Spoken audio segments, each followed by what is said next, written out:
Ooh, we're live. We are live.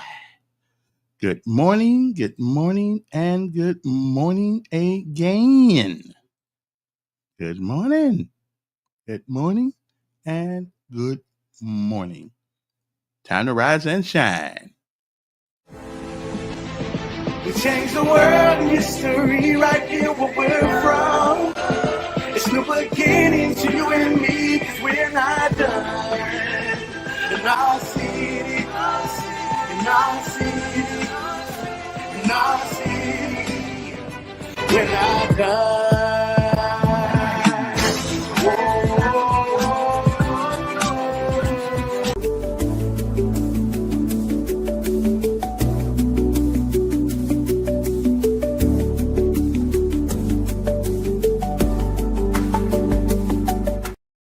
We're going to stop that too. So, alrighty then. Let me get my little music thing playing here. So, let's get ready to go. Alright then. I don't know why I got to do this every day, but some of these things you just got to do. You just got to do them. Okay. Sometimes you do. Hands raised high in pure delight, thankful whispers. Good morning. In a gentle breeze. Now I'm trying to feel better now. Grateful heart with such sweet ease. It's time to rise and shine. It's Monday morning. Thank you, Lord, for every breath I take. All right, I got something new today. I'm gonna try this. Let's see if this works now. My new intro. It's been around for a while, but I stopped using it. We change the world and history right here where we're from. It's new beginning to you and me, 'cause we're not done. In our city, in our city, in our city, we're not done.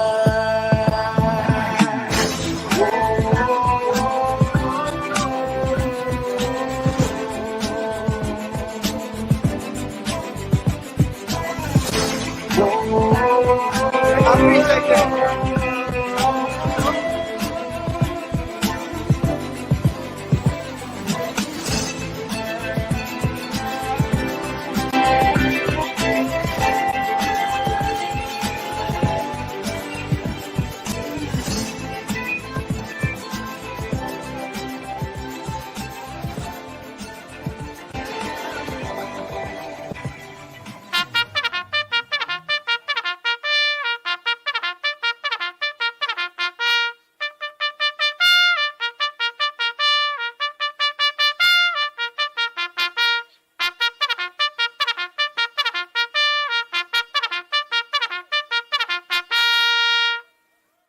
How was that? What do y'all think about that? That's pretty good. I hope it is anyway.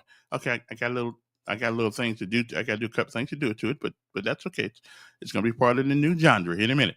Anyway, it's time to rise and shine. I'm Kevin Elkins, and this is, as the sign said, Decisions 2.0.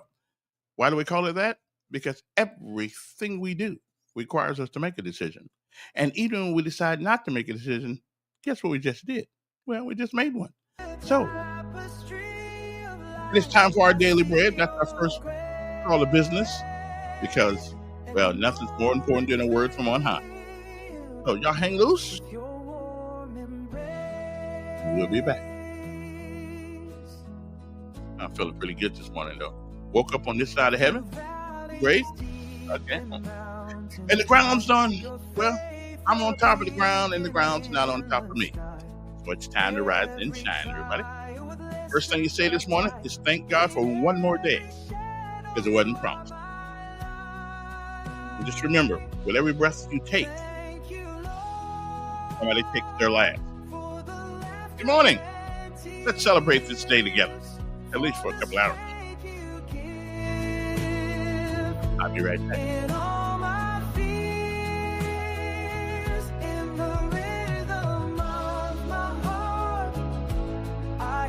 And it's the 25th day of August 2025.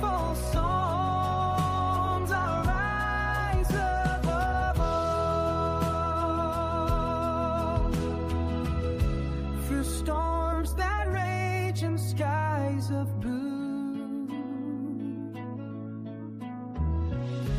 each day I wake and I choose you. In every heartbeat, in every prayer, thankful for life and the love we share. Thank you, Lord, for the journey we take, for the dreams that soar, and the paths we. Great things in the past can inspire great joy, great prayer, and great hope. Hello, and welcome to another word of encouragement from Our Daily Bread. Today's reading is titled Great Things and was written by Arthur Jackson. On November 9th, 1989, the world was astonished by the news of the fall of the Berlin Wall.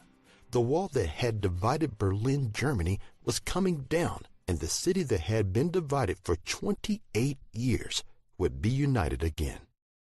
Though the epicenter of joy was Germany, an onlooking world shared in the excitement. Something great had taken place.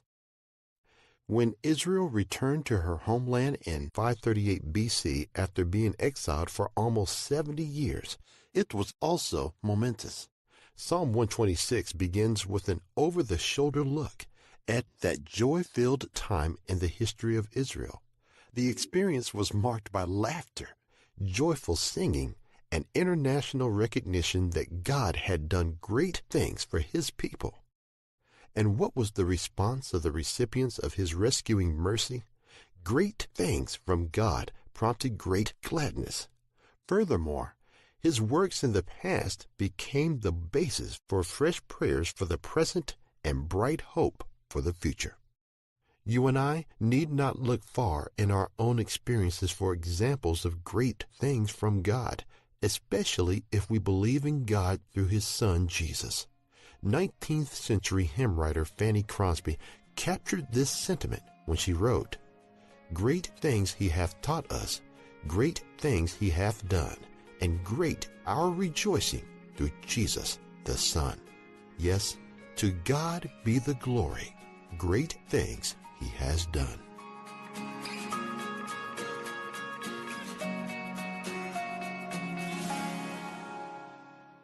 Today's Our Daily Bread devotional scripture reading is Psalm 126. When the Lord restored the fortunes of Zion, we were like those who dreamed.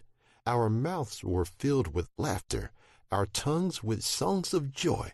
Then it was said among the nations, "The Lord has done great things for them." The Lord has done great things for us, and we are filled with joy. Restore our fortunes, Lord, like streams in the Negev. Those who sow with tears will reap with songs of joy. Those who go out weeping, carrying seed to sow, will return with songs of joy, carrying sheaves with them. Now, let's pray.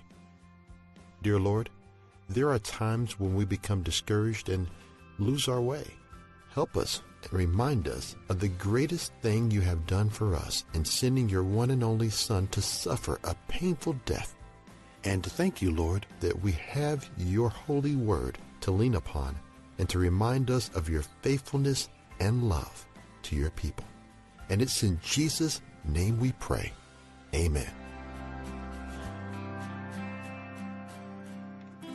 Today's encouragement was provided by Our Daily Bread Ministries. And now, we pay homage to our armed forces of the United States of America. It's Monday morning, and thanks to those young men and women. And one of those young men and women are mine now. So hopefully, we'll appreciate the hard work and sacrifice that they do. And remember, freedom is not free. It costs something. And I'm glad there's still some young men in this country and some women who are willing to pay the price. A leadership, well, that's totally different thing.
Get back on that.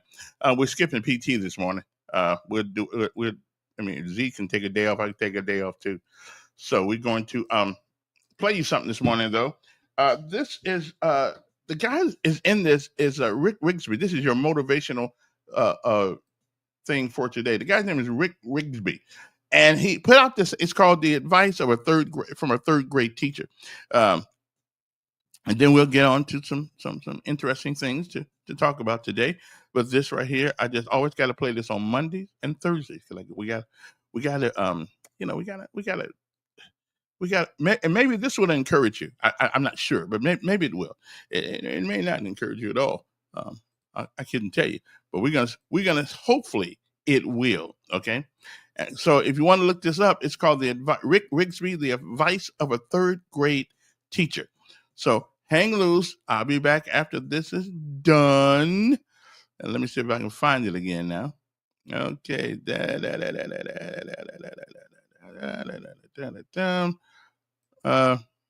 Oh, there it is right there. There we go.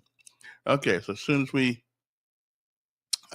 get this, okay. So y'all hang loose, and I shall return uno momento. Okay, about 3 or 4 minutes. We'll be back. Okay, so hang loose. We'll be back. At least I hope I will anyway. All right. So we shall return uno momento. Okay. Let me find my thing first here. Advice of a third grade. Come on, man. Listen, I can't play Rita Pearson every day. I think you're trying to tell me something there, Dr. Joe. You don't really like Rita Pearson, but Rita Pearson was one of my heroes. Okay, one of my heroes. Okay, didn't even know the woman, but she certainly made me think differently about some of the actions that some of our young people do in schools today, but and how we should deal with it. Okay, she certainly did that for me. Anyway, so we shall return right after this. Wisest person I ever met in my life, a third grade dropout. Wisest and dropout in the same sentence is rather oxymoronic, like jumbo shrimp.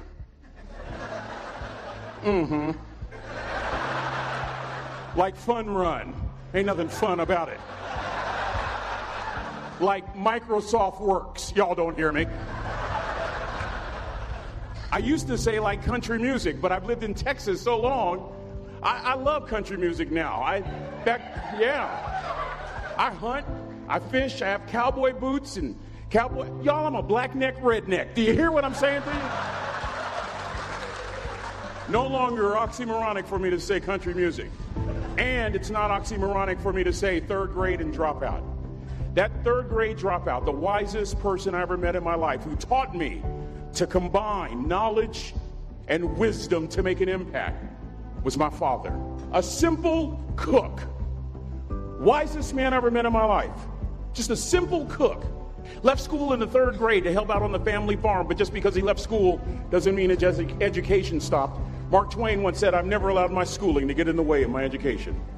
My father taught himself how to read, taught himself how to write, decided in the midst of Jim Crowism, as America was breathing the last gasp of the Civil War, my father decided he was going to stand and be a man.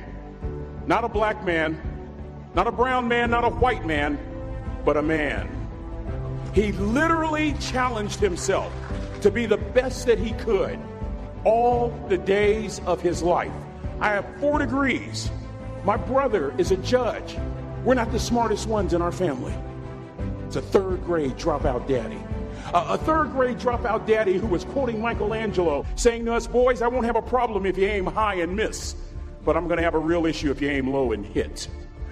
A country mother quoting Henry Ford, saying, "If you think you can or if you think you can't, you're right." I learned that from a third grade drop. Simple lessons. Lessons like these. Son, you'd rather be an hour early than a minute late. We never knew what time it was at my house because the clocks were always ahead. My mother said for nearly 30 years my father left the house at 3:45 in the morning. One day she asked him, "Why, Daddy?" He said, "Maybe one of my boys will catch me in the act of excellence. I want to share 2 things with you." Aristotle said, "You are what you repeatedly do." Therefore, excellence ought to be a habit, not an act. Don't ever forget that. I know you're tough, but always remember to be kind. Always. Don't ever forget that. Never embarrass mama. Yeah. If mama ain't happy, ain't nobody happy. If daddy ain't happy, don't nobody care. But I'm trying to tell you. Next lesson. Lesson from a cook over there in the galley. Son, make sure your servant's towel is bigger than your ego. Ego is the anesthesia that deadens the pain of stupidity. Y'all might have a relative in mind you want to send that to. Let me say it again. Ego is the anesthesia that deadens the pain of stupidity. Pride is the burden of a foolish person. John Wooden coached basketball at UCLA for a living, but his calling was to impact people. And with all those national championships, guess what he was found doing in the middle of the week? Going into the cupboard, grabbing a broom, and sweeping his own gym floor. You want to make an impact? Find your broom. Every day of your life, you find your broom. You grow your influence that way. That way you're attracting people so that you can impact them. Final lesson. Son, if you're going to do a job, do it right. I've always been told how average I can be. Always been criticized about being average. But I want to tell you something.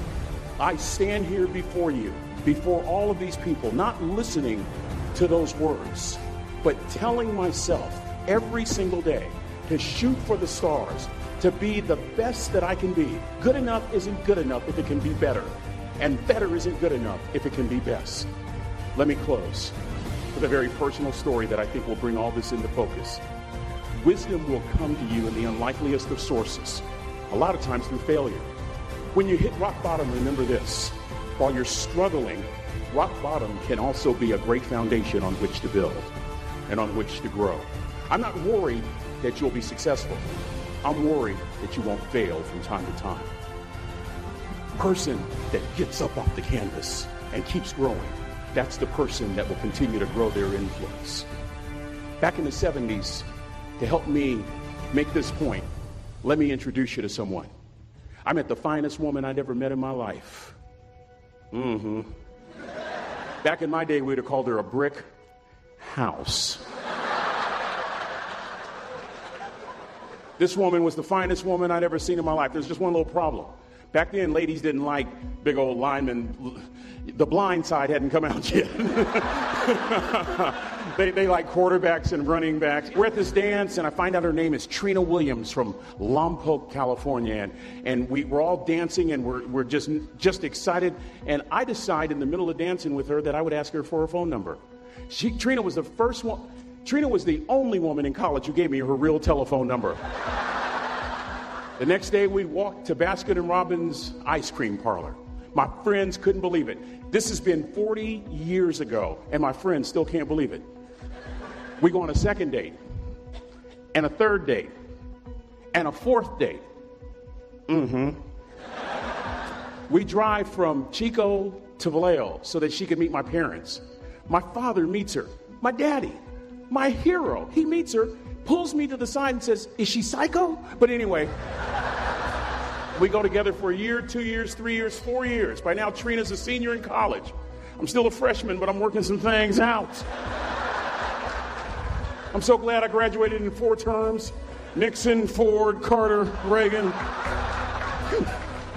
So now it's time to propose. So I talk to her girlfriends, and it's California. It's in the 70s, so it has to be outside. Have to have a candle, and you have to have, some chocolate. Listen, I'm from the hood. I had a bottle of Boone's Farm wine. That's what I had. She said yes.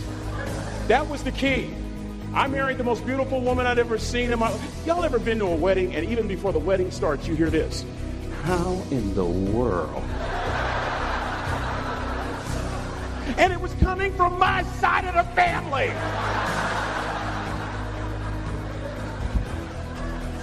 We get married, we have a few children, our lives are great. One day, Trina finds a lump in her left breast. Breast cancer. 6 years after that diagnosis, me and my 2 little boys walked up to Mommy's casket. And for 2 years, my heart didn't beat. If it wasn't for my faith in God, I wouldn't be standing here today. If it wasn't for those 2 little boys, there would have been no reason for which to go on. I was completely lost. That was rock bottom. You know what sustained me? The wisdom of a 3rd grade dropout. The wisdom of a simple cook. We're at the casket. I'd never seen my dad cry. But this time I saw my dad cry. That was his daughter. Trina was his daughter, not his daughter-in-law. And I'm right behind my father, about to see her for the last time on this earth. And my father shared 3 words with me that changed my life right there at the casket. It would be the last lesson he would ever teach me. He said, "Son, just stand. You keep standing. You keep standing. No matter how rough the sea, you keep standing." And I'm not talking about just water. You keep standing. no matter what you don't give up.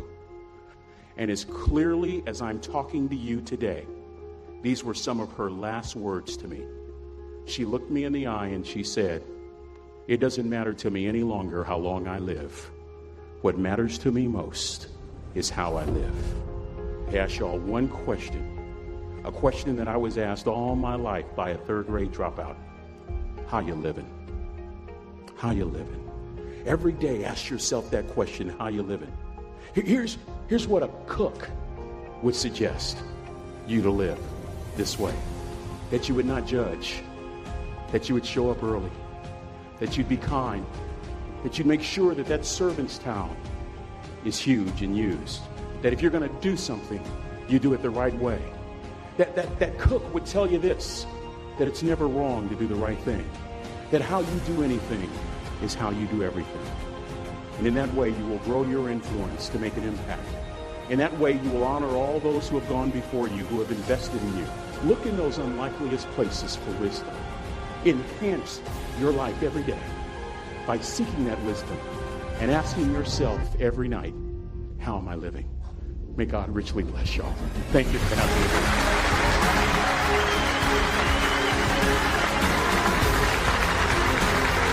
Advice with third grade.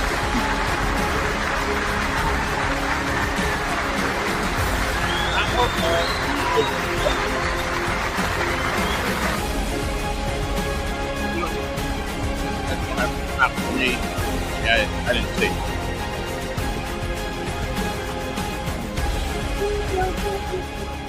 All right, let me. All right, there we go. The wisest person I ever met. Okay, I got you. How are you living? I think sometimes those are questions we all have to ask our own self. How you living? How you living? What kind of example are we setting for the young folks? For your own folks? How about for yourself? Can you look in the mirror and say, "I'm doing everything I can, and I'm trying to do it the right way"? I think we all think that sometimes, but not really. Anyway, before we get on to anything today, let's see what the weather is for today. Today, it's a 4% chance of rain in the next 6 hours or so. Moderate precipitation, moderate ragweed, whatever ragweed pollen is. It's moderate. Air quality is good, and the UV index is high. It's summer. It's going to be high. That's the way it goes when it's in the summertime. Okay. Let's see what else. Okay. Partly cloudy skies, less humid today, and you can use some of that. High 91 degrees. Ooh, it's gonna be kind of all right. It's almost chilly. Winds north at 5 to 10 miles per hour. Tonight, a clear sky, low around 63. Winds light and variable. Tomorrow, according if it gets here, partly cloudy skies, high 86 degrees. Winds it must be coming fall. And the winds are 5 to 10 miles per hour. This right here, this is my kind of weather. This is it. I mean, this is good stuff right here. I can go outside now and don't have to sweat and all that stuff, because I don't believe in sweating too much anyway, though. I'm thinking about it. Anyway, good morning to everybody. Hope everybody's doing okay this morning. An update to Z. Z is now at Fort Gordon. I think it's called Fort Eisenhower right now, but he's at Fort Gordon, Georgia, learning how to be a computer nerd, or whatever it is he called that stuff. It's something. It's kind of like what I used to do all the time, but he's going to be a hell of a lot smarter than I am, so which is good. You don't want to be dumber than me, that's for sure. But so he made it there, got on a bunch of airplanes. The hardest thing to do, I guess, sometimes is to let go. Because I know when he was young, listen, you need to get grown, get gone. I mean, I was so tough about, get on there, get out there in the world, trying to figure out what it's like. And then you ask yourself, did I teach him enough? Did he learn enough? Did he, did I teach him the right thing? Or was I too easy on him? I don't know. I don't have the answers to those questions. But I do know one thing. At some point, our kids got to go on their own. They got to do their own thing, and hopefully you gave them the advice that you needed. I know I'm not the only parent that has been going through this. I mean, Emmanuel is great. He's up there, but he's 34 now. 34 years old. I don't really worry about you, but Z is still 18. But 18 is well, actually he'll be 19 in October, as a matter of fact. And I mean, if you golly, man, 19, that's still kind of young. But hey, but you need a job, and need to pay your own bills at 19 for sure.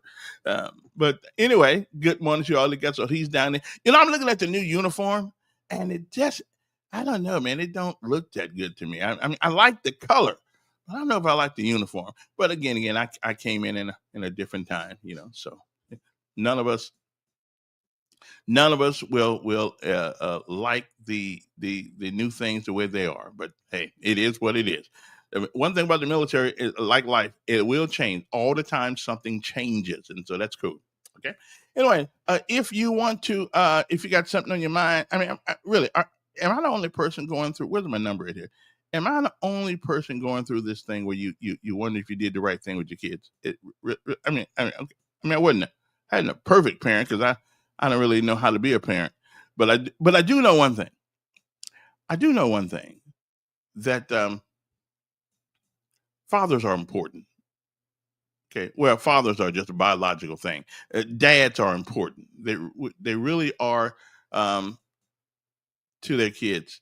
I mean, and if for no other reason, we help to steer them away from things that they ought not get involved in.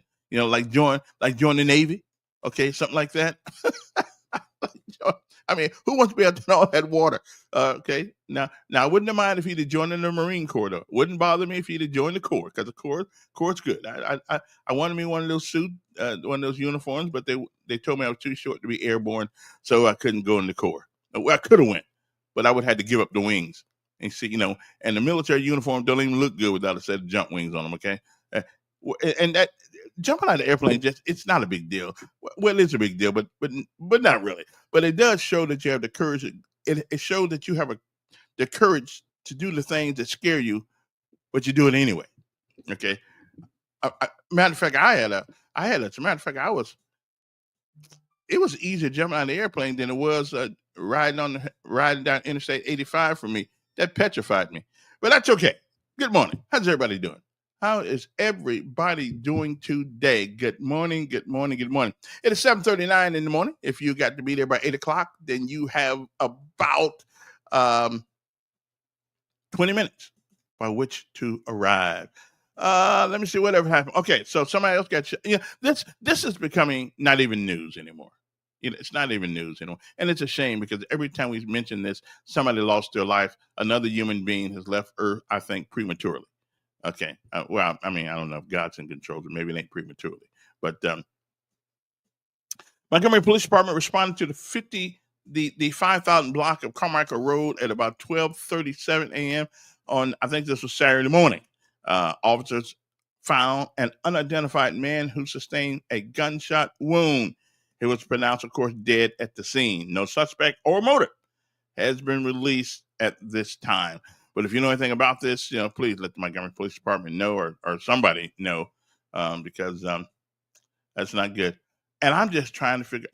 I think I got it, though. I think I got what some of our major problems are. The one thing that this generation has done, the last generation has done,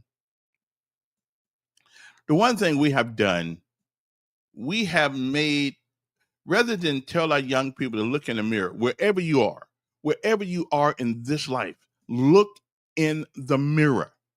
That's the person responsible for that. Okay, that's the person responsible. I know some parents are just not very good parents, but the minute you know the difference between right and wrong, that is when you can begin to make decisions for yourself. It is us. When we have found the enemy, and the enemy is us, you, me, and anybody. The guy who looks, or the woman, or the young lady that looks back at you in the mirror is responsible. And if you're in an environment that sucks, that takes the life out of you, then leave that environment. Oh yeah, it's easier to say that than it is to do it. Absolutely, it's easier to say that than it is to do it. But if it were easy, then everybody could do it, and it wouldn't mean a thing. It wouldn't mean a thing. So we have got to stop. And listen, I know the DHR people are good folks. I know they some of them are good. They work their butt off. They try to do the best they can, but I'm just thinking, uh, I just don't know. We need to something's going awry. Okay, something's going awry, and I just think we're doing we're not doing our due diligence. I think to we're not doing our due diligence to make our kids responsible. Okay, make our kids responsible. I think that's what we really need to do at an earlier age or something like that. It's not, and let them know that wherever they end up at, it is because of them, and it's because of us. We got something to do with it, but there comes a point where your kids start making their own decisions. The best we can do is give them the correct information about those decisions. Last week I had a superintendent on Montgomery Public Schools. I'm gonna replay that sometime this week, or probably Friday. And listen, it was a great conversation. It was I still detect a little hesitancy of these people. And again, he works for the board. He works for. I really wish they would bring back corporal punishment. I really wish they would. They don't have to use it all the time, but there are some people. You can talk to them all day long. They don't understand nothing but some physical pain. And I wish we'd bring it back, but our board, the state of Alabama, said you can use it, but the Board of Education at Montgomery, Alabama, says we can't do that. We hurt their feelings. Okay, then. So we're gonna let them hurt our feelings. Okay, then I feel you. Okay. Oh, first of all, I will say one thing. I must thank the Montgomery Public Schools for one thing. My son is adjusting to really military life in a way that I never did at first, and in a way I never did. And he said, the environment sometimes chaotic. It's the same way my classroom was. So I said, well, then we need to thank the public school system for training him to survive in a chaotic, unorganized atmosphere. One that lacks discipline, although the military has discipline, but not when they first get there. Those kids don't know what's going on. So I will thank you for that, because he told me, he said, they act the same way here as they did in school. Well, some of them are still 18, 17 years old. So I expect them to act a little crazy. Okay, I'm just saying. But that's good for him. That's good. So he said, I just want to thank Montgomery Public School for helping the brother out, training him, giving him some pre-training, some free training, what it's going to be like in the military for a little while anyway, till he gets trained and gets all the things in there. And he's doing okay. So I want to thank you guys that, okay? I just want to thank you guys. Okay, so that's one murder over the weekend. What anything going on today that I see? Okay, yeah. Look, the 10-day outlook is it's looking good outside. Okay, I mean, it's looking good. Tomorrow, like 87. Wednesday, 86. Thursday, 88. It's looking good. The weather is looking good outside. Okay. Now, other things. I think that some people from Alabama moved to Hollywood. Why did I say that? Because Lionel Richie's house, Lionel Richie sitting in the house, cool, chilling like everybody else, and somebody breaks in the guy's house. And I'm thinking probably they're from Alabama. So we'll find out. I mean, we'll find out how it goes. But yeah, they're probably from Alabama. So Lionel Richie went way up there to live amongst the rich and famous, and folks from Alabama are going up there already and robbed the guy's house. Okay, I don't know how they got in them house. I thought all them folks live in gated communities. Nobody get with fences 12 feet high and stuff like that. I don't know how they got in there, but they got in there. And Lionel's okay at the moment. Okay, I have to call him up. Yeah, I got his number. We'll call him up and see how he's doing. Okay. Also on this Friday, was it Friday? Okay. Sylacauga football game became a prayer meeting, according to the paper.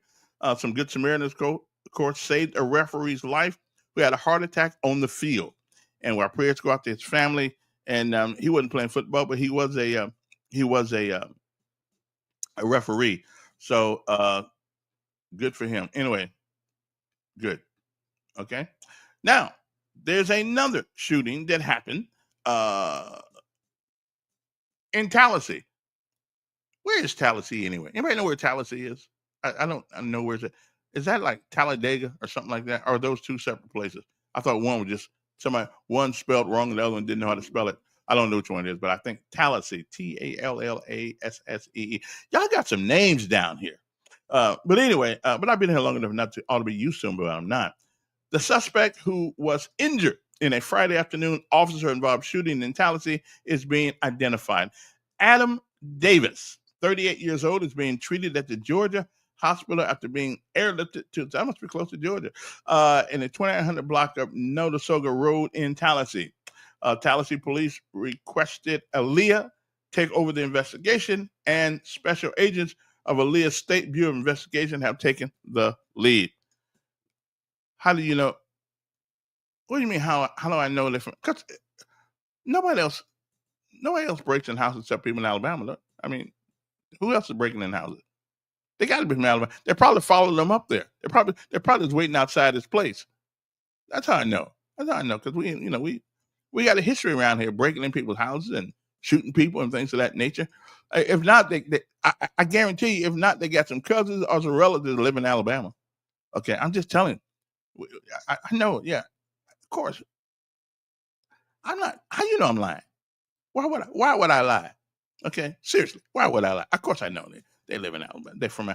If they're not from Alabama, they got cousins from Alabama. Okay. So, moving on to other things. So that's in Tallahassee. I don't know where Tallahassee is, but okay. DHR implements new transportation policy after 3-year-old's hot car. And I guess you cannot think about, you cannot come up with a scenario of every scenario of all the possible scenarios that happen in life. But it does seem in America, we wait till something bad happens before we come up with a plan. I mean, are you telling me that we hire people that don't know that you shouldn't leave a 3-year-old in a hot car? I mean, we really hire people with that kind of mentality. Okay, I guess if you're not paying very much, though, that's what happens. But we in a place today where we have to tell people to don't leave that baby in a hot car, especially wrapped up in a blanket. We don't do. I mean, really, have we become that dense of a country that somebody always got to die before we take appropriate action to make sure it doesn't happen again? And that doesn't help the child. Okay, the Alabama Department of Human Resources, DHR, has implemented new policy in Jefferson County following the death of a 3-year-old in foster care. I mean, the child was already in foster care. Okay, and his death, poor child, is because of grown people did not take care of him. You know what I mean? They did not take care of him. I mean, I don't have to work for DHR. You don't need me to have a symposium or have nobody has to tell me that I don't need to leave my child in the car when it's hot outside with the window. I mean, nobody has to tell me that. Is that where we are in the state of education in America today? That we do not know not to leave a child in a hot car? I mean, I personally can't get it. I don't understand it. I really don't. I don't get it. But hey, that's the way it is. DHR told WBRC 6 News, Jefferson County DHR has implemented a new child transportation practice that any child aged 10 and under traveling alone must be transported by a DHR employee. But I thought this woman was a DHR employee, or she was a contractor. Same thing. I mean, same thing. If the check is coming from you guys, she's working for you guys. What's she I mean, she may not be a state employee, but she's a contractor. And while people are transporting these kids, they are in loco parentis. They are in lieu of the DHR. So let's not try to get out of this. Y'all responsible for this. If you hired her, you allowed her, and you evidently did not train her. So I expect Alabama, and money will never bring that poor child back. These people will love to have their child, but you know what? Since they don't have them anymore, they're gonna get something. They're gonna get something because of it, and I think they ought to get a couple $1 million. I mean, it just how do you not know to not put a child in a car that's hot? How do you not know that? Why do we need to give lessons in that? Really, is there anybody out there that don't know that you should not leave a child in a hot car? Okay, but if you are, you need to call me, because I'll tell you you don't need to do that. You don't need to leave a hot child in a car. I mean, that's just simple physics. If it's hot outside and the windows are up and the sun is beaming down, it's almost 100 degrees. Of course, you don't leave a hot child in a car. Okay, everybody knows that, and I keep hearing some of these people always whining. Oh, I left my child. I forgot and left my child in the car. I just want to know: have any of you out there, any of you, ever forgot your child was in the back seat? Okay, I think these people are lying when if you cannot forget your child in the back seat unless you're depressed, unless your whole life is turned into mud, and you don't know what to do, and you live you live in a state and can't find Tallahassee, Alabama. Hey, I don't know where it's at. I mean, I don't go there. You know, I don't have a clue where it's at. I think I know where Talladega is. Isn't that where they have the Talladega's where they have where people pay all kinds of money to watch cars go left for a couple of hours? I still don't understand. Well, I do. The only reason why people go, and if we honest with ourselves, you have to agree. The only reason people go to races, to race car races, it's the same reason we watch football, and the same reason why we watch basketball and any other sport. We want to see somebody get hurt. I can just tell the truth. We want to see somebody crash. That's the only reason to sit in a ring with cars going left for 2 hours, because you want to see a crash. I mean, let's just be honest about it. Okay, let's just be honest about it. We want to see the car go up in the sky until it's headed towards you. Okay, and then you're trying to get the hell out of there. But anyway, so that's the problem. Okay, but we want to see. We want to see. Yeah, football. We like the end. At the end of the day, we like to score. That's good. But at the end of the day, we want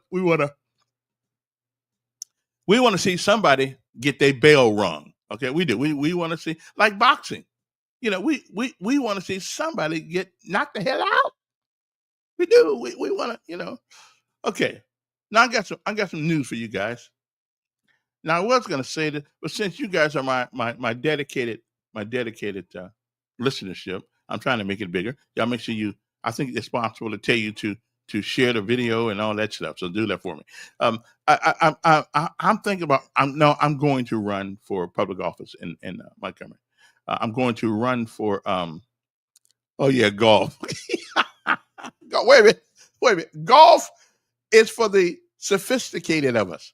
Okay, golf is for the folks who don't want to see anybody, and they want to play a game where poor people can't afford to. Okay, but football games, even poor people show up. We show up at basketball games. We show up at races. But golf, no. That is for the refined of us who wear suits and things of that nature. I'm just saying. So golf is not for everybody. That's why that's why we don't have stadiums, okay, to play golf in. Okay, we don't have arenas to play golf in.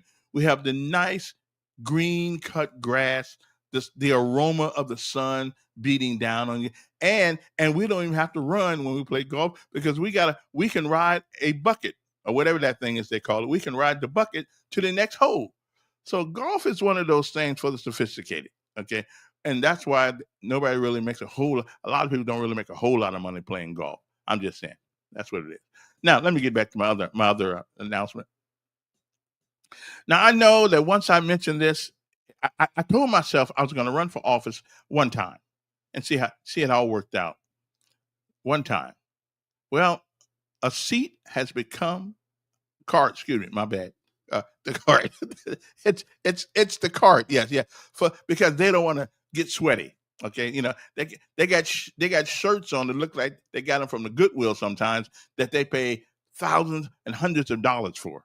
Okay, because they want to let us know that they got money. I'm not mad at you. Okay, and they got some of the ugliest shoes ever known in sports, but they got they look like cleats, but more refined. Okay, but look at we good. So golf is all right. I got some golf clubs. Somebody gave me some golf clubs, as a matter of fact. I've never used them. Okay. That's our joke for the day. But anyway, so I'm going to run for public office, but the right seat hadn't come up yet. But the right seat is here now. Okay, the right seat is here now. So, because here's what I'm finding: everybody who goes in office seems to forget why they, once they start getting invited to all these places at the club and get a little money under the table and things of this nature, they seem to forget why they got there, why they went there. Okay, why they went there. Well, an opportunity has come up, and I'm going to take it. It's not. It's on. It's in the. If I live now, if I'm not alive, then that's the only way they will not get me on that ballot is that I'm not alive. I think people call it unalived. Okay, I don't know. We just can't say dead, but now I want you guys to be the first to hear this. Okay, because I've been thinking about it a long time. Because what we need in politics is some pragmatism. If it makes sense, let's do it. If it doesn't make sense, let's do it. Like the whole lottery thing. The whole lottery thing. Just about everybody, I can probably call anybody on the phone right now and ask them, do you want a lottery? Okay. Oh. Really? Who? Just for reference, the U.S. top golfer made $100 million last year. Well, who is that? Who made $100 million? And he's the only guy that made it. On football team, we got people making that much all the time. Damn near the whole team are making millions of dollars. Okay, just whole team. So, but anyway, because poor people sit in a ring, or they sit in an arena watching people knock the hell out of each other. Of course, now I watch them on TV. Okay, I don't really, Oh, Scotty Scheffler. Okay, yeah, it's a white guy. I should have known that. See, okay, I feel you, brother. Okay, where the black golfers at? Well, the only black golfer I ever know of is Tyler. I'm not. What's his name? The black guy. We can't play golf. What's the black golfer? Oh, Tiger Woods. Do we not have any more black golfers in golf? Really? And I do have a sports, since this is football season, now I'm going to put a sports thing as part of our conversation too sometimes. But let me get back to where I was going. Okay, so Scotty Scheffler. Okay, well, I don't know the brother. He's probably from Scotland someplace. He's not from Alabama, probably. But anyway, now moving right along. So I've been thinking about this for a while. What kind of politician do we need? We need a politician that's willing to go up there and do something different. And I've been different my whole life. They need to do something. We don't need to go up there, take the baton, and keep going the same race that they were running. Because that race is not working for the regular folks around here. That race is just not working. It's not working. There are places like did we ever get any water? Do we ever get the sewage in Madison Park taken care of? Does anybody even know? Do we ever get it taken care of? We got places down in South Alabama where we can't even get clean water down there for some of these people. Okay, we got the American. What's that American? That Biden sent all that money here to us. What's it called? The American. What's that called? The American Rescue Act. during COVID, and we still can't seem Texas. Okay. Name one. Name. You said there are still great black pro golf. Okay, name me two. I just want to name. I want to see. Are we keeping them out? Have they been trying to get into the Montgomery Country Club and they can't play? I mean, tell me who they are. I never heard of them. Tiger Wood is the only guy I ever know. Oh, and there was a black guy years ago, Benson. But Tiger, you can put all the famous black golfers on one hand. Okay, one hand. I ain't mad at them. Don't get me wrong. I mean, golfing is not one of our great things, and but we don't really gravitate to golfer. I guess first of all, it costs a lot of money to golf. Okay, it costs a lot of money. You almost got to drive a Rolls Royce to golf. But yeah, a lot of money to golf. Like baseball. Now we are importing our baseball players now from Nicaragua, Dominican Republic, Puerto Rico. We can't seem to find all these black kids in poor neighborhoods who can play that ball. We can't seem to find them. We go all across overseas and bring people. It got so bad one time I couldn't pronounce anybody's name on Alabama State's baseball team. And I don't have anything against the players. I don't, but it just seemed like to me we got Alabama on one side, Tennessee on one side, Georgia on the other side. I mean, there's got to be people in this nation, young men who want to play baseball. I mean, does everybody got to be Hernandez or Amendola? I mean, and again, not blaming them, but really, we can't seem to find anybody in America that can play baseball. So we got to import. We import our athletes and we export our jobs. I don't quite understand that. I don't quite get that. So that's one of the reasons why Joseph Brown. Okay, well, I've never heard of these guys until just now, so I'll look them up. Okay, but evidently they must not be very good because I never heard of them. Okay, only one I know is Tiger Woods. Okay. Anyway, but I'm gonna look them up. I'm gonna check them out. Calvin Pete? No, don't remember him. No, I don't remember him. He wasn't too good too long, I guess. And I still don't know. Okay, what the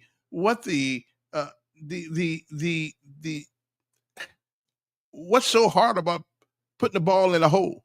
You know, I mean, what's so hard about that? And you get to ride up to the hole. I mean, come on, man. Now, if you took your hand, but now I will admit one thing though. Now, the only thing I know about golf, and I love to see this every once in a while when it is a phenomenon when it happens. When you sink a hole in one, when you shoot that ball, when you hit that ball that goes about 300 yards or 400 yards, and it goes in the hole. Now that right there, that's worth seeing. That's worth seeing. Okay, that's worth seeing. Okay, yeah, I don't know who Calvin Pete is. Sound like a basketball guy. But anyway, what was I talking about? What was I talking about? I was talking about something. What was I talking about? I can't remember what I was talking about now. Anyway, it was important. As soon as I get back to it, I will tell you. Oh, politics. So I've decided to run and say all those other years I couldn't run because I was on the radio, right? I was on the radio, and if you're on the radio, you cannot run for office unless you quit your job. Well, my job quit me, so now I can, and they can't do it because I do a podcast, so they can't stop me from doing that. So, and my constituency will be able to reach out to me anytime they want to on the podcast or call me up and say, hey, what about this? First of all, the first thing I'm not going to do, okay, hey, I got some golf clubs. I carry one golf club with me all the time, and anybody who wants to pay for me to come out there and golf, just lead the way, baby. Get some clothes for me though, because I can't afford my own set. So just see, that's because golfing is expensive, and that's why a lot of brothers don't play that stuff. Okay, I'm just saying. So anyway, moving right along. So what I have seen since I have been in this city is a bunch of promises to people who have 15-minute memories, okay, who don't remember what you said. But having talked to hundreds of politicians in the last 34 years, Alabama politicians, yeah, you can almost say whatever you want to say, okay? Now, when I tell you which office I'm running for, I know it's going to get out. I know all over town today it's going to be out there, and I know people are going to, be wanting to give me money for my campaign, and that's cool. I won't be like my main man running for governor. Um, I got experience, little education, a little ability to communicate effectively. So I'm a head up on him already. But I ain't running for governor. No, we ain't running there. That's a chair that I don't want to sit in. But that's too far from the people. That's too far from regular people. Yeah, I mean, you get up there, you get downtown on Dexter Avenue, upstairs, looking down at us like we're the serfs, like like we're the peasants. Now that's too far. I want to be down here with the peasants, okay? Because one bad mistake and you're back with them anyway. So you might as well not go too far. Now, I have been, and that has been a question that has been asked of me. Yeah, I'm a 227 yards. Ooh, man, that's enough about golf. Okay, well, that's good. Now, my you cannot run for office in the state of Alabama unless you pick a party.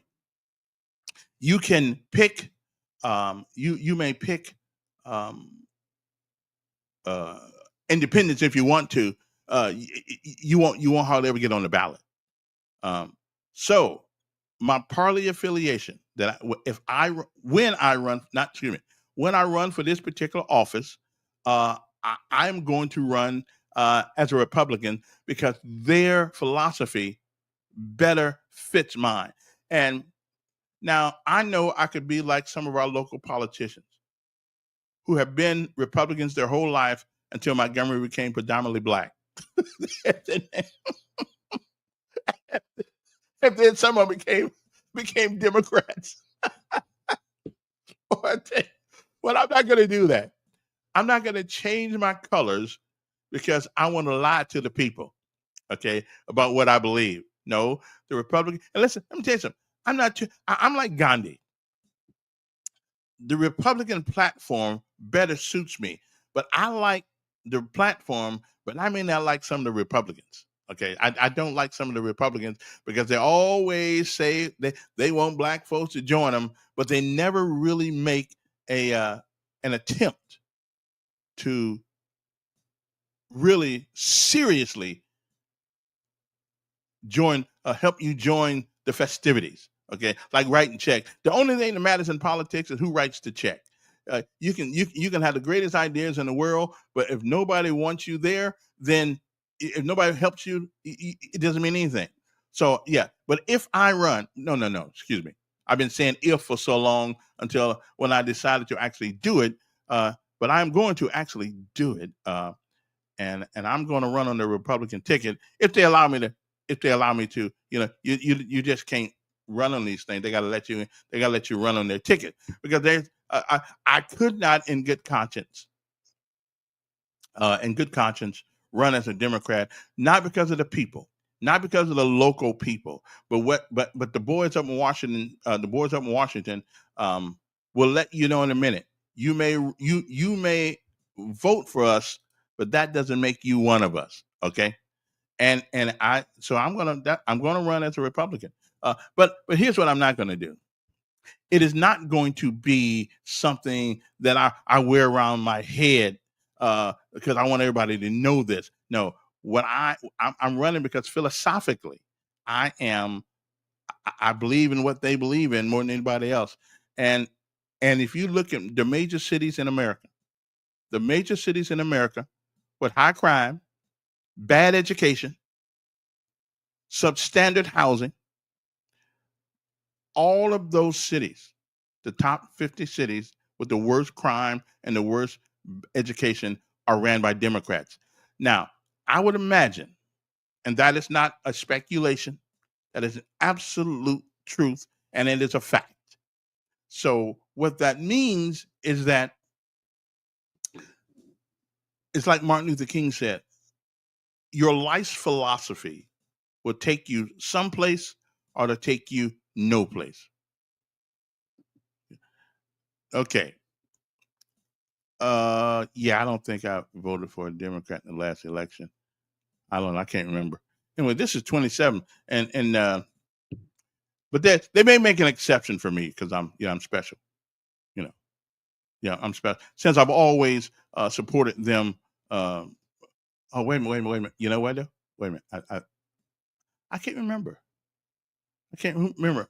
Okay, to be honest, I did vote for one guy in the general election. I voted for Shamari Figures because I liked him. And he's really not a Democrat, but he had to run as a Democrat. He's more like a moderate, like me. I'm more of a moderate. I'll check that out. That's good because I like Shamari. So I'm not obliged to vote for people because of who they are, but I'm not necessarily unobliged to vote for them because who they're not. I look at what you do, what you say, but as a party. But I'll find that out. Yeah, that's a good. We gotta look that up because I know the Democrats ain't gonna never let me run if they don't. So then I'll just have to run as an independent. Then I'll just go around and make a. I won't run as an independent. It's a waste of time to run as an independent.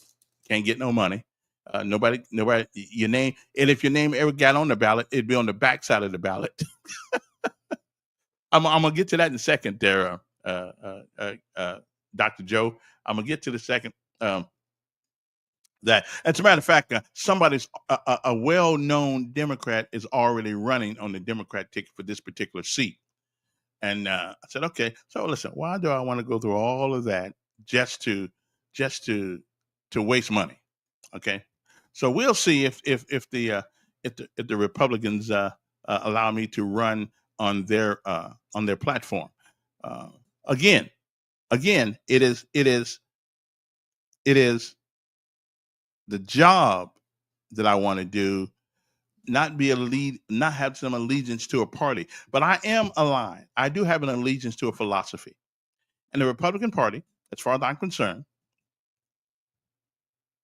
is better suited for the way I think. Okay, but there are other people because all Democrats are not crazy. They're all not crazy. They all, I mean, some of them. Shamari Figures is a moderate guy. He's a moderate guy, but that's because he's had a business. He's worked his butt off. He went to school. He did all this stuff, all the things that America tells you need to do. Then that's why I like him. Okay, I don't agree with everything. I don't agree with everything he said. But then again, teeth and tongue fall out sometimes, and and you can't, and you can't agree all the time. But what you can do is not be disagreeable. Okay, what you can do is work with people, because again, my problem with our city council is that they're always whining about the 5-4 difference in the numbers on both sides. And listen, even though they don't have to run as Democrats or Republicans, we know who are the Democrats are downtown city council and who are the Republicans. The ones, okay, the blacks are Democrats, the whites are Republicans. I mean, we know that. Okay, we know that. And one of them ought to change their mind and say, is this good for Montgomery? Somebody ought to change their mind and say, is this good for Montgomery? Okay, but we have this allegiance to a party as opposed to the people. Okay, I'm not allegiance to a party, but I won't do anything to say anything nasty about it, so I'm good. So anyway, I'm gonna tell you the office. I'm gonna tell you which office it is, but it's available now, and I'm going to run for it. Now the question is, can I raise the money? Well, I don't know. But I'm going to run for that office. I think it doesn't come up until 27, so I got a year by which to get my ducks in a row here. Okay, but after listening to all these politicians for 30 years on the radio, listen, I know the things to say, I know things not to say, but I won't ever say anything I don't mean. Okay, so that's just what I'm saying. But I'm gonna tell you what office it is. So it's open. What is that? Will they allow you to vote as you voted? Yeah, well, we'll see. We'll see. We will see if they will or not. I don't know. If not, then I'll have to well, you should run in the new Negro district. Let's see. You should run in the new Negro district. Haven't figured it out yet.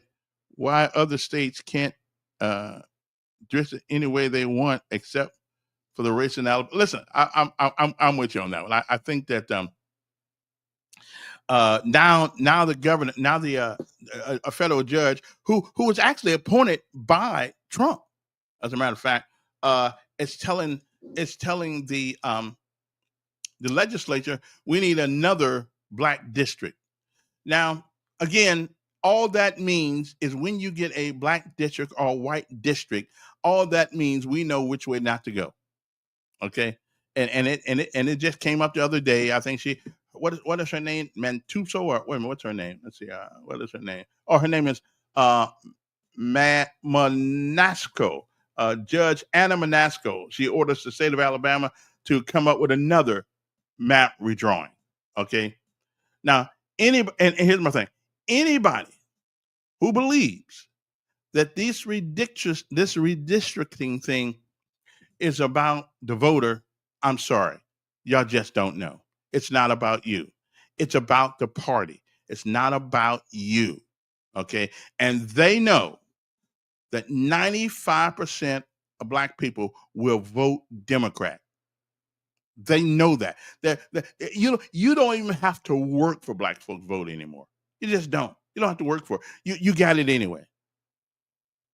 Okay, you got it. The Republicans won't pay as much attention because they know the chances of us voting for a Republican as a black person is akin to winning the lottery.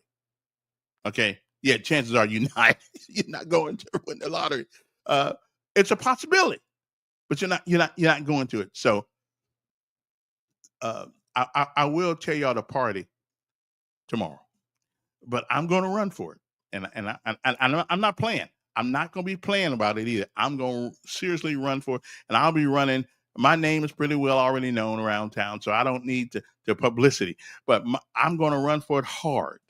Okay, I'm going to run for it very, very hard.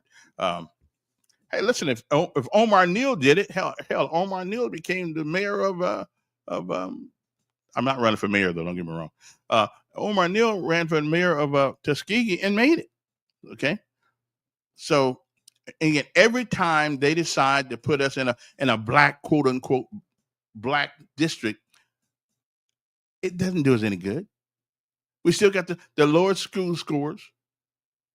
Okay, we still have the highest crime in our communities in the black district. So again, it's another shell game. Only they know where the ball is. Okay, we've been playing this game for a long time, and we haven't won one game yet. So I'm just saying. Okay, tell us what. Well, I'm gonna tell you tomorrow what offense it is. I'm not gonna tell you today. I'm gonna let y'all figure out which one you think. Let me put it this way: it's an office that will become available. That has become available because the person that's in it is not going to run. And there's already a Democrat who has decided that's what she wants to do. Me, I really don't have allegiance to a party, but to get on the ballot in Alabama, you have to run for one party or the other. Yeah, you can't run as an independent. Oh, you can, but it's a total waste of time. I mean, that's like walking past a wolf. That's like walking past a bunch of wolves with a dead chicken. If you think you're gonna get out of there with that chicken, something wrong with you. Okay, so I'm just telling you. So I'm going to run for it. I'll let you know tomorrow what it is. Okay, and I hear what you're saying.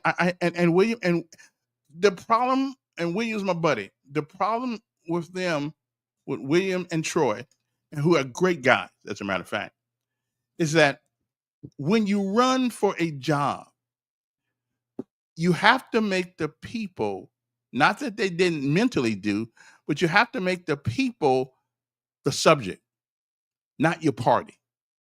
Okay, because there are people who make these decisions based on the party you belong to, whether or not they're going to vote for you, which is stupid. They should see.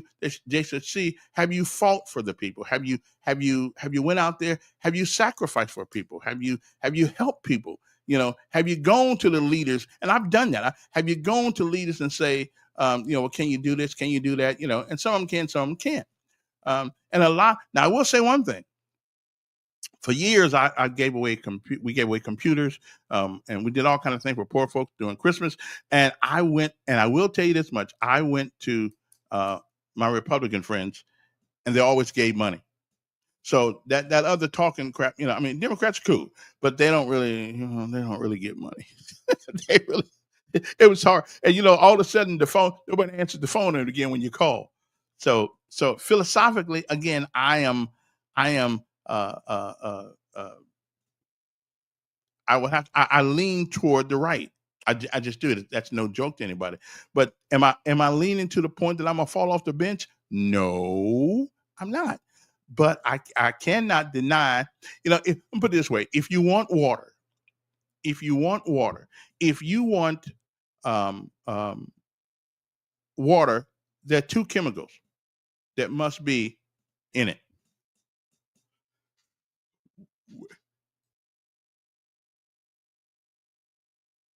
That sneeze there. If you want water, it's H2O. Okay, 2 parts oxygen, 1 part hydrogen. Okay. Now, if you want something besides water, all you got to do is change one of those chemicals, the equations. There's a chemical equation to success also. Doesn't guarantee it, but 1 part hydrogen, 2 parts oxygen make water. Okay, it just makes water. So you can't say I want to make rice by putting these two chemicals together. See, you think I don't know what that means, right? You think I don't know what that means. I got you. Hey, Dr. Joe, I paid attention in school. Okay, I paid attention in school. I know you got me. I know what that means. Okay, I'm just saying. Okay, I paid attention in school. There were some days I went to sleep, but most of the time I paid attention in school. I'm just saying. So I know what that means. Okay, so Trump puts in Trump's nominee for the federal judge. She's one now. Her name is Judge Anna Manasco. So Manasco, and evidently she says that we're going to come up with another black folks district. That way we know where they're all voting at. Mm-hmm. Okay. All right then. And here's my other thing then. So why don't we have a Korean district? I mean, really, why don't we? Why don't we have a Hispanic district? Because if the truth be told, there's 62 million Hispanics in America, and there's 41 million black folks in America. So we don't even hold much weight anymore. We people who do obscene things have more political power than 41 million black folks.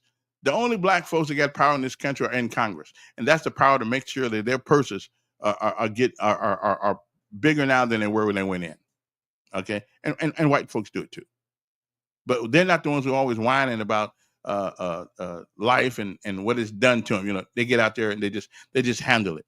Some of them whine, But anyway, sounds like you're going to need a helping hand. They are atoms. What?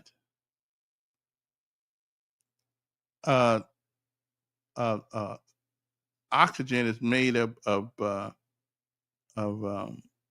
hydrogen and oxygen. What do you mean they're atoms? They probably got atoms in them. I don't care what it is. I know what makes it up. Okay. And when you're sitting at home when you're sitting at home on your Google machine there, your Chat GPT, you can come up with all the answers right then and there. I feel you, brother. I feel you. Okay. Yeah, I know what you told me. Yeah, I know that's what it is. but it's still H2O is still water. Okay. Okay. One part hydrogen, the other part oxygen. Okay. Am I wrong about that? Of course I'm not wrong about that. All I'm saying is that if you change one part of that equation, you no longer have water. Okay. That's all I'm saying. You no longer have water if you change that equation. All right. That's all I'm saying. All right. So now I'll tell you my let me see who those people right there. Oh yeah. I'll tell you my the one I'm going to run for tomorrow. Okay, tell you tomorrow. Yeah, tell you tomorrow.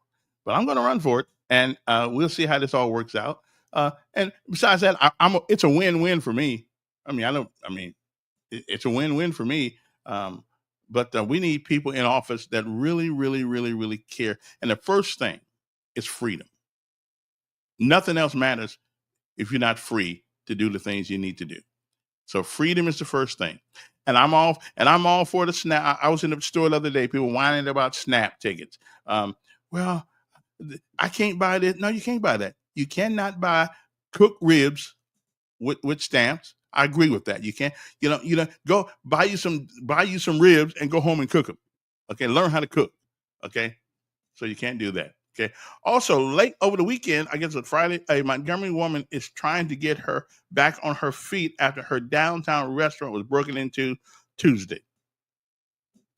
I think her name is Quebec Merritt, the owner of Plant Bay. I've been down there a few times too.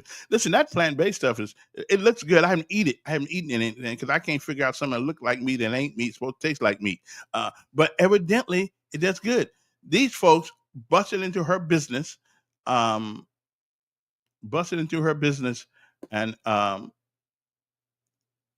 and stole the money out. First of all, why do you leave money in the cash register at night? That doesn't make sense to me. But anyway, they did, and they broke their doors and stuff like that. So they cost them thousands of dollars, and they got a GoFundMe right now. Let me see if I can find where the GoFundMe is, because they need some help, and let me see. It's called Save Plant Bay. Plant Bay, Plant PLANT BAE. Okay, and just in case if you don't know, if you've never been there, let me show you where it is, and then you'll know what we're talking about. Let me see here now. Put that over there. Okay, show you what we're talking about. This is her business right here. Okay, now don't do that right there. Go here and do this. Oh, there we go, right there. Stop screen, share screen right there. And that screen would be a window. Yeah. Okay, and the audio. Okay, if there's any audio to it. Okay, you see right there? That's Plant Bay. That is the restaurant downtown that the folks decided to break into. Okay, so hopefully we will get in. We'll get out. And they got if you go Save Plant Bay, you'll be able to donate to them so they get their business back up and go. I mean, we're in a time right now where we're trying to get businesses in, and folks down here trying to run you out of business. Okay, and you wonder why. Anyway, they took a crowbar and everything and broke into her building. So you might want to go down there and help them out, give them a couple of dollars or something like that, because I will. Save Plant Bay. It's a GoFundMe, and they are trying to. Now they only got a. This can't be. This can't be. I mean, all they're trying to raise is $2,000. I mean, like $2,500. What about they need to raise about $3,000, which now they're at $2,400 now, $2,497. So okay, well they ought to be done with this. This audience right here ought to be able to help them out. Okay, and then go down there and eat some food, eat some plant-based stuff. Okay, so that's the place right there. I don't know what their number is. I'll give them a call and see if they had some talk about it. But you see what they've done, right? See what they just. Whew, I'll tell you, I don't know. But anyway, I do organizing and advocacy for the LGBT. What's that on there for? I do. What's that got to do with Plant Bay? Okay. Words. It said word. Wait a minute, words of support. Got Chris Hancock says, I do organizing and advocacy for the LGBTQ community, and every time we're in the Capitol, we go to Plant Bay. Well, why don't you just say you go to Plant? We don't really care what y'all do when y'all around. We appreciate you doing business, but we don't really care what y'all be doing. Okay, see, wait, Chris, come on, man. Everybody's got to play politics in this. Okay, I'm just saying, we don't care what y'all be doing. Okay, so you didn't even have to bring that up. You could have just left that out. You could have just left that out of the equation, out of the conversation. And I'm just saying, this is her second GoFundMe. Okay, well, whatever. Well, I know they're going to need some help getting their stuff back up there. I think they had $800 stolen in the cash register, according to what the news said the other day. So a business can't come up with $2,000. Listen, see, Don, this is why nobody likes you. Okay. Now, if you never own the business, okay, most businesses thrive.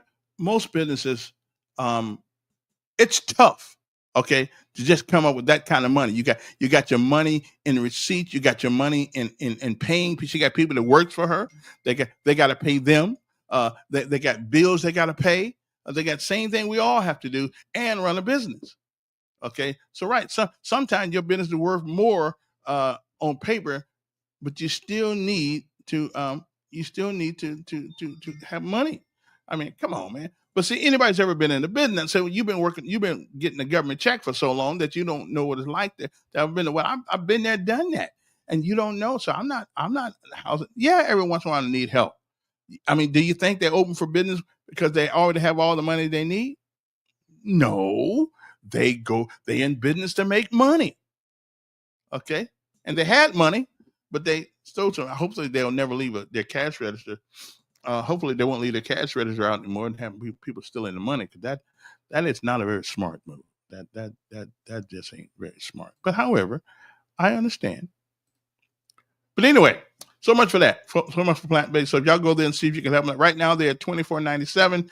So before I get off the air here, we want to get them at least to $25.50. Can we do that? I'm gonna get something to their GoFundMe also. Okay, because unless you have been in business for yourself, you don't really have a clue what you're talking about. Okay, you don't know. It's tough to be out there. Now, getting back to my run for office. What does this guy say right here? So a business can't come up. Well, again, they could if you donated to them. Okay. Hey, listen, I asked Donald Jenkins to come on if he wanted to via the thing, and he said we were what kind of insult did he throw at my way? He said, I think he said I wasn't smart enough to be on with him. I think that's what I said. I think that's what he said. I wasn't smart enough to be on with him. Okay, whatever. Yeah, everybody's entitled to their opinion.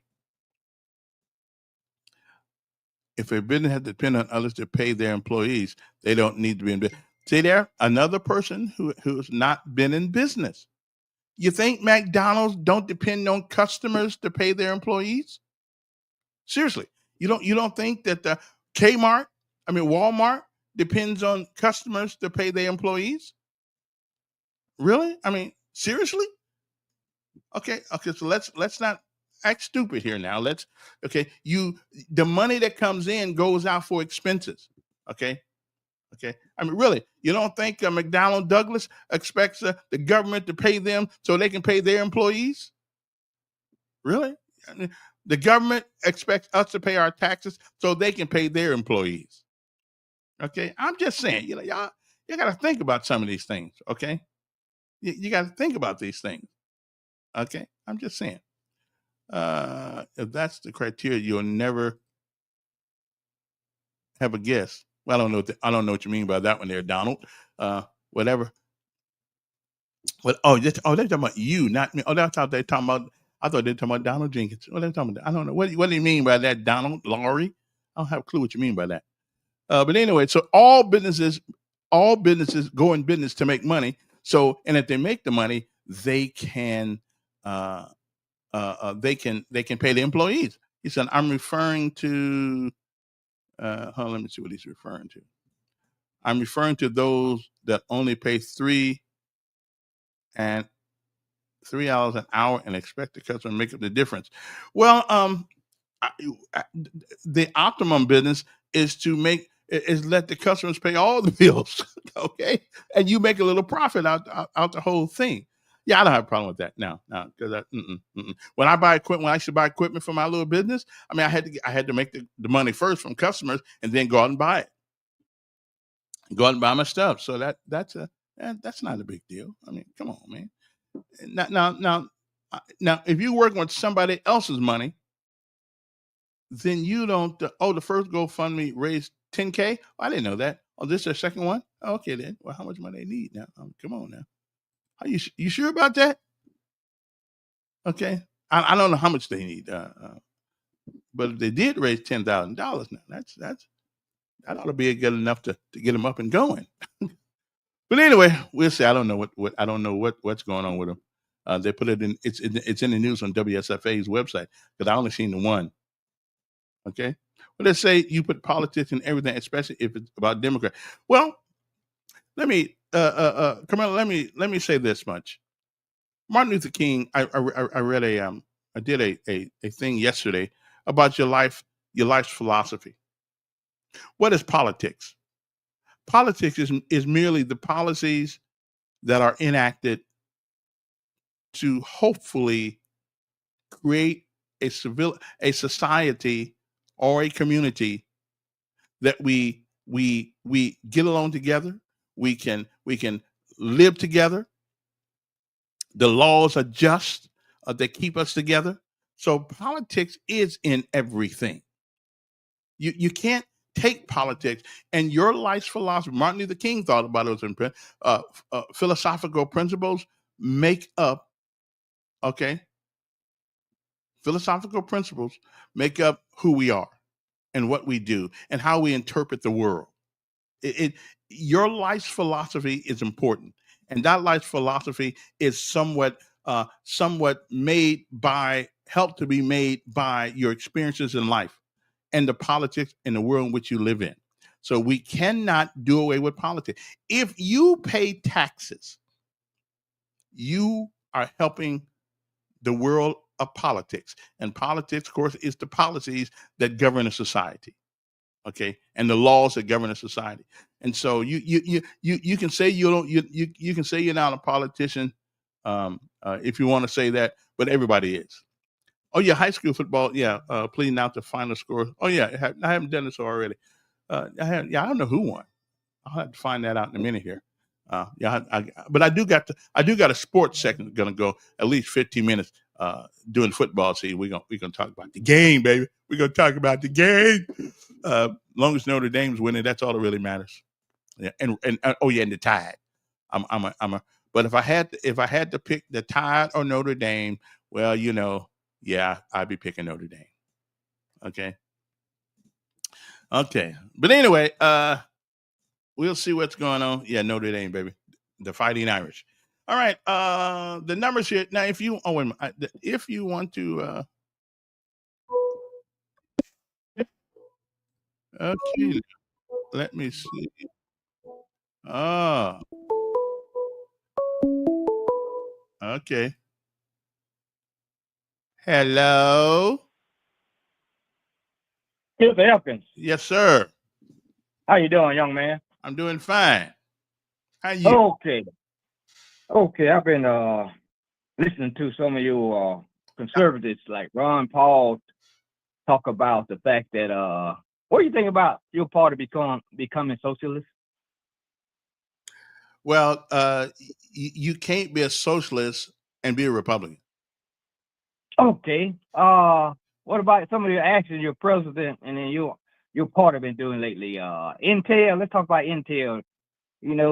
That 10% deal. What's up with that? Cal. Explain it, because I mean there are a lot of things. Uh, There are a lot of things. There are a lot of things. okay, you haven't done your. I don't. You know what? Your president trying to get involved with companies and we getting involved 10% of that. Ron Paul called that socialism, and that it just the socialism with an R in front of it nowadays. A couple of I know what you're talking about. Yeah. people complaining about that, sir. Yeah, I heard about that the other day. Your Trump business. I don't think we. Yeah, that's as bad as the guy almost who in New York running for New York mayor wants to have the government to run this grocery stores. Yeah, I don't think that's a good idea. And if Congress, he can say all. Trump can say all. I mean, he's a businessman more than he is a chief executive, except of his own business. But we don't want to do that. We don't want. Your president to try to control all business, however, colleges and all this stuff, man. Everything he wants to put his hand in. Wait a minute. Wait a minute. The government's hand is already in everything. We giving. But you would know your party said they don't do stuff like that. Wait a minute, we giving Harvard we giving Harvard $2 billion when they got a $52 billion endowment. Hey, and your same White House is I sent you the stats of the states that got the highest crime. Yeah. Half of them where your speaker's located down in Louisiana. We can go to Arkansas. We can go to Tennessee. All these Republican states are. I'm talking about the city. We're talking about the states and the cities. No. The cities. The cities make up the state. Okay, let me break it down for you. In the state where Republican hold down in Tennessee, Memphis, Arkansas, and crime is high. And who in the cities down there? Monroe, Louisiana. Louisiana. You're being disingenuous because their cities. Look it up yourself, sir. Do your homework. I did it last week for 2 weeks. The cities are in the cities. Memphis is ran by a Democrat. The state may be ran by a Republican. My point is, though, these cities' crimes are higher than the ones he's going after right now.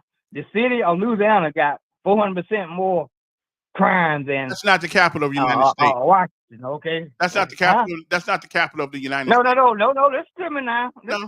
The state of Texas, Houston, is ahead of Washington D.C. Again, that's not the capital of the United States. That's not the capital. Memphis is ahead of Chicago. And Arkansas is ahead of Chicago. They need to send the National Guard back down to Arkansas. They need to send them to Chicago. They need to send them to Chicago. No, take care of their own. The crime in Arkansas is higher than only Chicago, in the blacks, only in the cities, only in the cities where the Democrats are running things.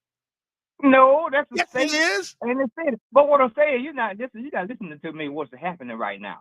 The cities that he chose to go after. Okay, all of them are Democratic located, poor black neighborhoods. Okay, that's right. And poor Birmingham, Alabama is on the list. It is on the list. Bessemer is on the list. It's ran by Democrats.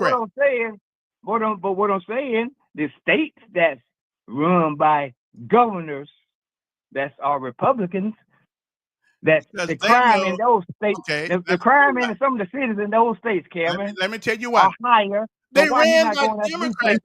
And the cities that are high crime ran by Democrats, not the governor.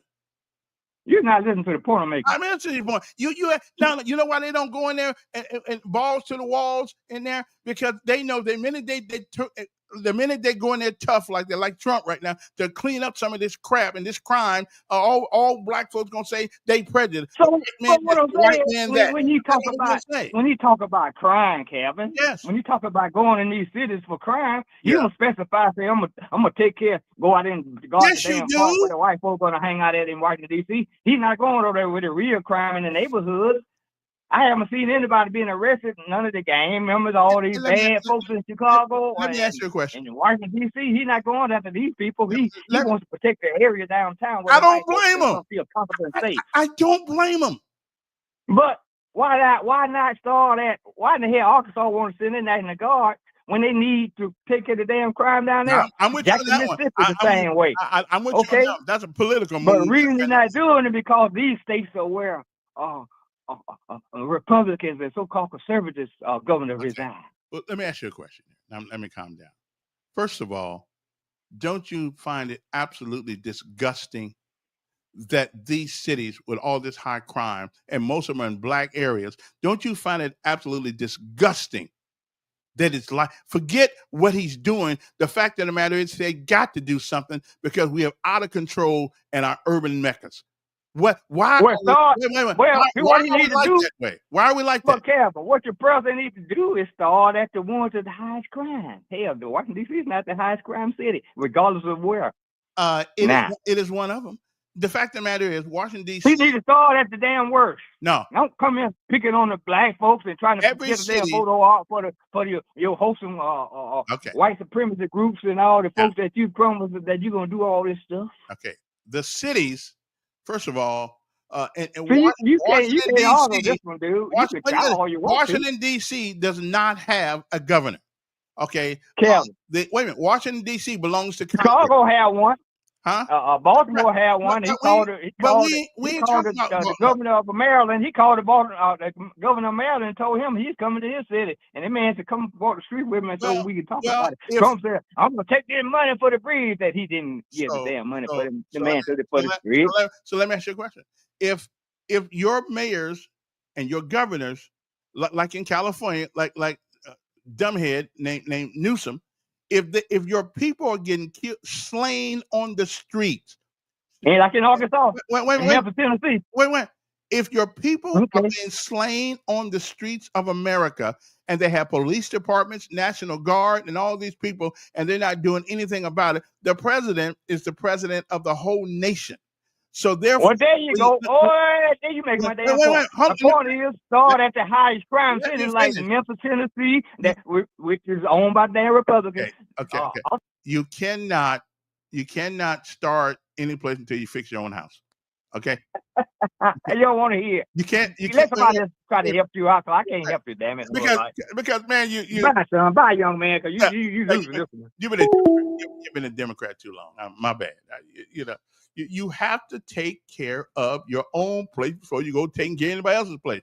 The fact, what our concern should be is our concern should be, how did our cities get in this mess?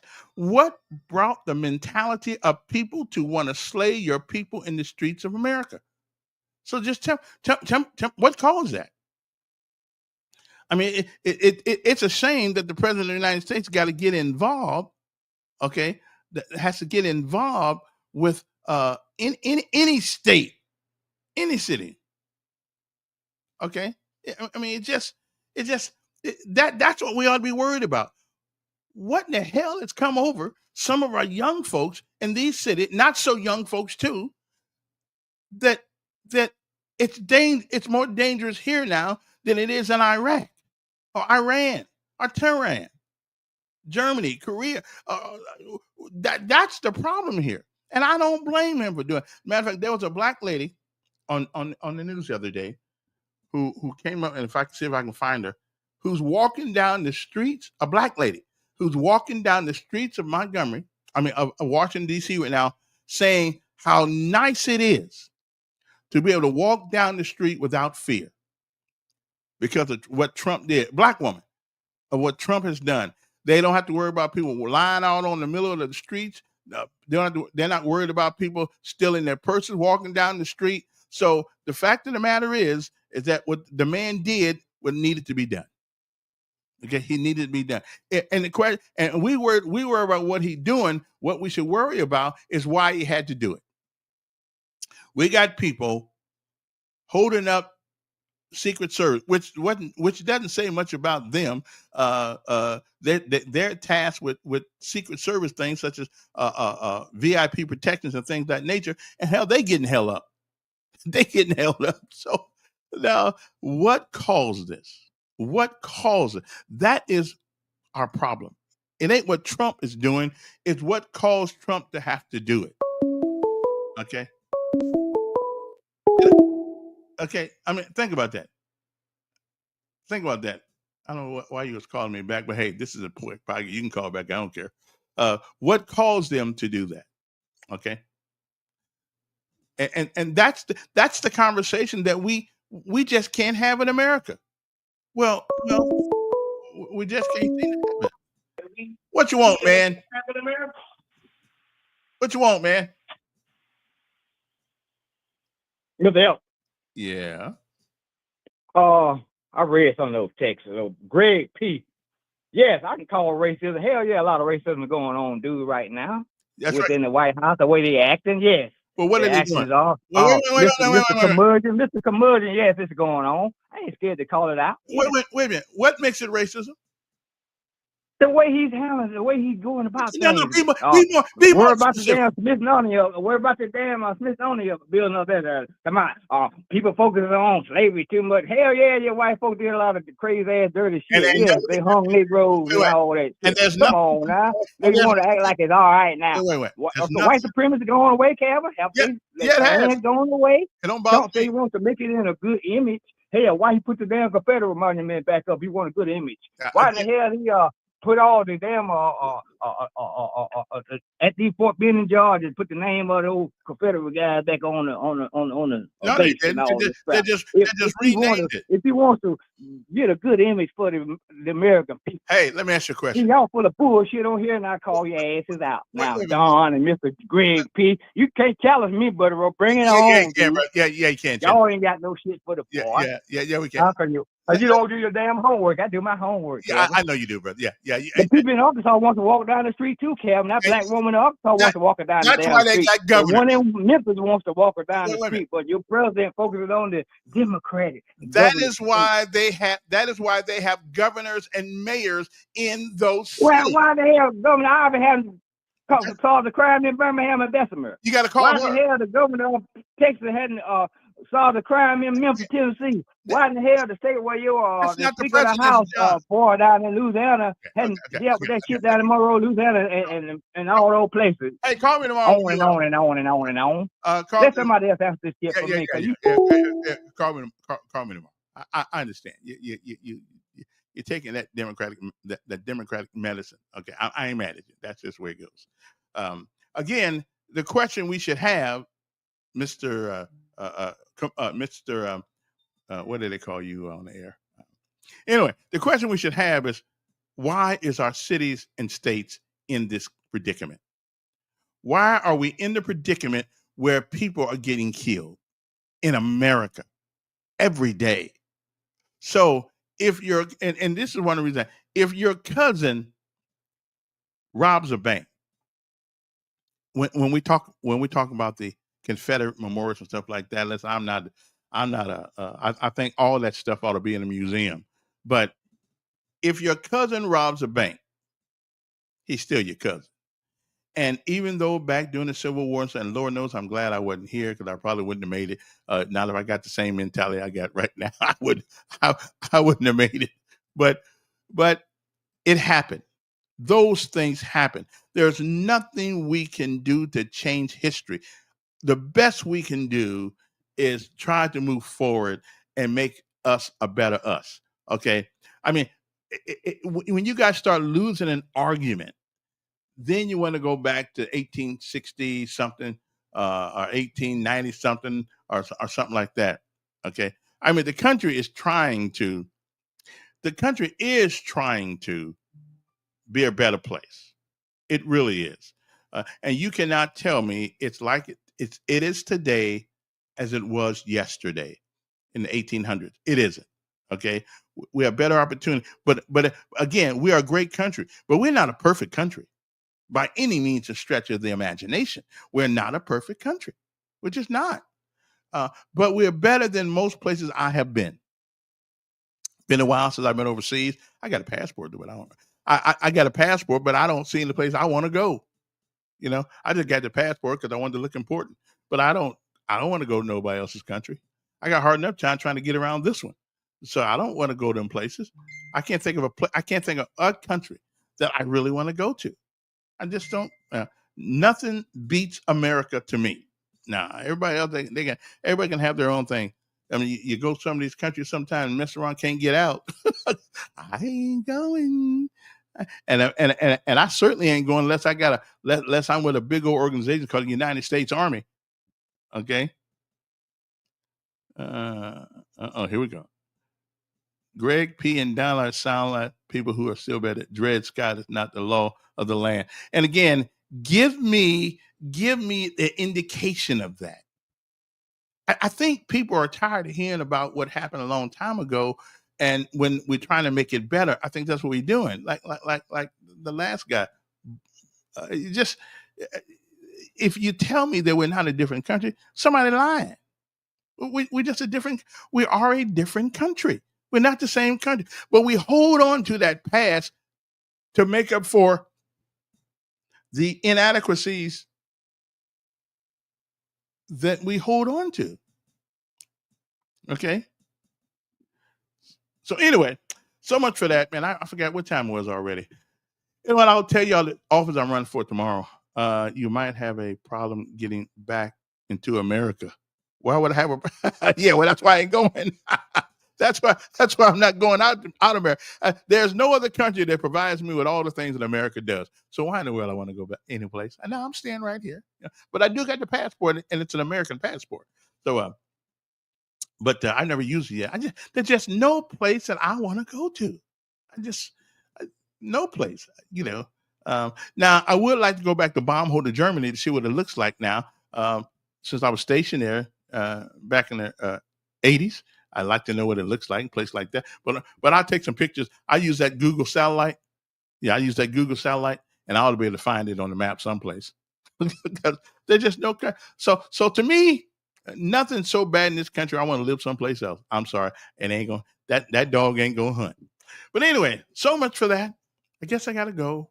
But we'll talk later. And listen, brother, you got to stop being so mad using that bad language. Now, this ain't radio, so I can't admonish you, but come on. See, you lose the argument when you can't express yourself intelligently. Okay, I'm just saying we can all disagree. Oh, there he is again. What you want, man? I want to apologize for these people not knowing my style. I just get down like that, Kevin. I'm not mad. I love curmudgeon him and whoever the Greg Peter you cat. I don't know who in the hell he is. Hey, I got to run. We can finish tomorrow. Oh, and tomorrow we'll tell you which one of these offices I'm going to run for. So I just want you guys to know that it's coming, baby. It's coming. Well, my time's up. I appreciate yours. Back tomorrow, the good Lord says the same. And remember, it is not the falling that gives you strength. It is getting back up every time you do. Have a great day.